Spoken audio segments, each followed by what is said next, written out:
महाराष्ट्र राज्य परिवहन मंडळाची एसटी बस रस्त्यातच बंद पडल्याच्या अनेक घटना पालघर जिल्ह्यात तरी घडल्या आहेत आणि घडतच आहे आणि त्यामुळे प्रवाशांचे हाल होत आहेत।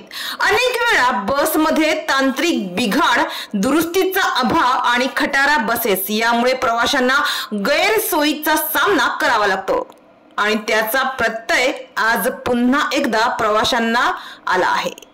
पालघर आगारातील ही एसटी बस ठाणा होती अशी माहिती आहे, मात्र प्रवाशांनी भरलेली ही बस थेट मस्ताननाका येथे विठ्ठल कामत हॉटेलच्या समोर मुंबई अहमदाबाद महामार्गावर आज रविवारी अचानकच बंद पडली, ज्यामुळे प्रवाशांचे मोठे हाल झाल्याचे दिसून आले।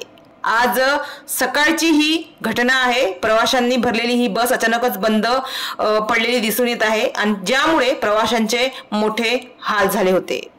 अर्ध्या रस्त्यातच ही बस बंद पडल्याने प्रवाशांना वेळेवर पोहोचायला उशीर झाला असेल यात तर काही शंका नाही। मात्र यावेळी काही प्रवाशांनी पायी जाऊन इतर पर्यायी व्यवस्था केली, यामुळे त्यांना मोठा त्रासच सहन करावा लागला।